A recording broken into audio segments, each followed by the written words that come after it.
So hello guys, welcome to my another blog.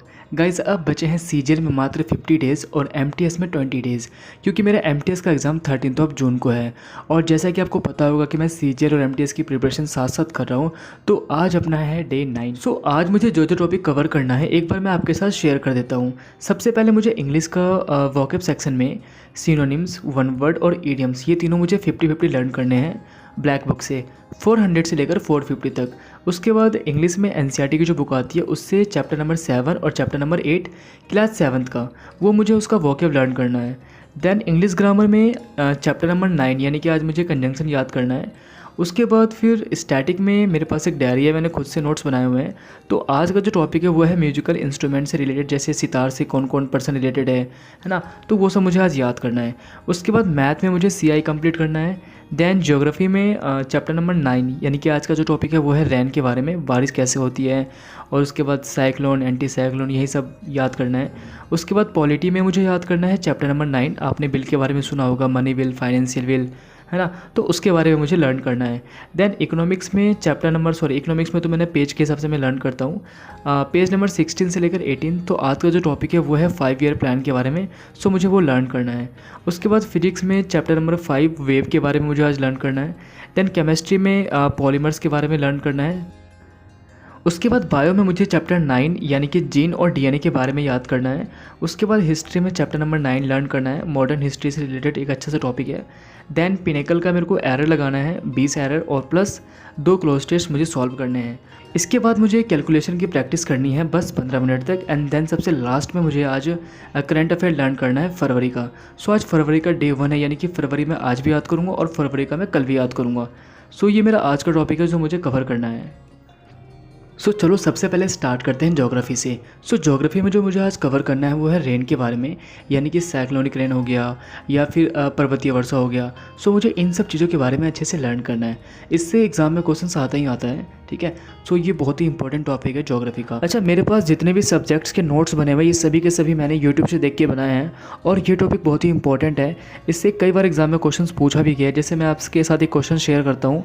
एक बार पूछा गया था कि ये जो साइक्लोन होता है ना, ये नॉर्दर्न हेमिस्फीयर में कैसे फ्लो होता है, मतलब एंटी क्लॉकवाइज या फिर क्लॉकवाइज। तो इसका सही आंसर होगा एंटी क्लॉकवाइज। और इस टाइप के जितने भी क्वेश्चंस होते हैं वो एग्ज़ाम ओरिएंटेड क्वेश्चंस होते हैं, एग्ज़ाम में आते ही आते हैं। सो फाइनली मेरा आज का ये टॉपिक भी कंप्लीट हो चुका है। अब मैं डायरी में टिक कर देता हूँ। उसके बाद मुझे एनसीईआरटी लर्न करना है। एनसीईआरटी में लेसन 7 का चैप्टर नंबर 7 और 8 का जितना भी वोकैब है ना, वर्ड मीनिंग वगैरह, उसे मुझे याद करना है। इसे मैंने पहले ही एक बार मतलब 1 से 2 बार मैंने इसको रीडिंग अच्छे से कर रखी है। सो अब मुझे बस इसको अच्छे से याद करना है, इसके जितने भी वर्ड्स हैं। सो आज मुझे बस 2 चैप्टर लर्न करना है और कल तक में मेरी ये एनसीईआरटी यानी कि क्लास 7 की एनसीईआरटी भी ख़त्म हो जाएगी। यानी कि 5 दिन में क्लास 6 की एनसीईआरटी ख़त्म। देन आफ्टर 5 डेज़ 7 की एनसीईआरटी भी ख़त्म हो गई है। अब कल से मैं परसों से स्टार्ट करूँगा क्लास 8 की एनसीईआरटी। क्लास 8 में भी 10 या 11 चैप्टर होंगे, सो मुझे वो भी जल्दी जल्दी ख़त्म करना है। देन एक बार फिर से मैं उसका रिविज़न कर दूँगा एग्ज़ाम से पहले पहले। सो फाइनली मेरा आज का दोनों टॉपिक कवर हो गया है। अब मैं यहाँ पे टिक कर देता हूँ। सो अब मुझे याद करना है वोकैब, यानी कि ब्लैक बुक से 50 वोकैब मैं पर डे याद करता हूँ। सो आज मुझे ब्लैक बुक से 400 से लेकर 450 तक मुझे याद करने हैं वन वर्ड, इडियम्स एंड सबसे लास्ट में सिनोनिम्स। अच्छा, मैंने जो अपना टारगेट सेट किया है, मेरा जो टारगेट है वो 22 दिनों में ना वो तीनों कवर करने का है। सो अभी तक बिल्कुल सही चल रहा है। सो मेरा वन वर्ड, इडियम्स और आपको ये सिनोनिम्स, ये तीनों मेरा 22 दिन में कंप्लीट हो जाएगा। फिर भी मेरे पास 5 से 6 दिन बचेंगे एमटीएस से पहले पहले। सो मैं जल्दी जल्दी जिसको मैंने स्टार कर रखा है, आपने देखा होगा यहाँ पे साइड में मैं स्टार मार्क कर देता हूँ, जो मेरे लिए थोड़े से हार्ड होते हैं। सो उनको मैं आखिरी के 5 से 6 दिन एक बार फिर से रिवाइज कर लूँगा। अच्छा, आप लोग कमेंट करके ये बताना कि आप लोग वोकैब पर डे कितने याद करते हो, जैसे 25-25 तीनों याद करते हो, या फिर 50-50 या फिर 100-100। देखो सब अपने हिसाब से ना, सबकी अपनी अपनी कैपेसिटी होती है।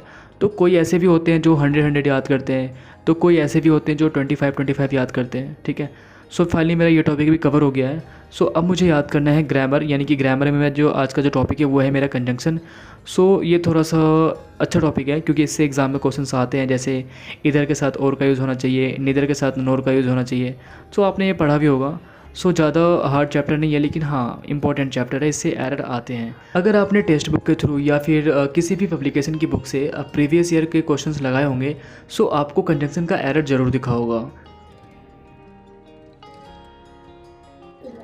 लेकिन हाँ, इसमें कुछ क्वेश्चंस ऐसे आते हैं जिसमें बहुत ज़्यादा कन्फ्यूज़न होती है, क्योंकि मैं कल जब एरर के क्वेश्चंस लगा रहा था तो उसमें मुझे लग रहा था कि कंजंक्शन का एरर होना चाहिए, ठीक है, कंफर्म था। लेकिन जो एरर था वो आर्टिकल का था, तो उसमें ना मतलब जब मैंने वापस से चेक करा उसका सॉल्यूशन, तो उसमें एक मतलब बोलते हैं ना सिली मिस्टेक, वो ऐसा लग रहा था कि हाँ भाई अच्छे से आता है, लेकिन गलत हो गया।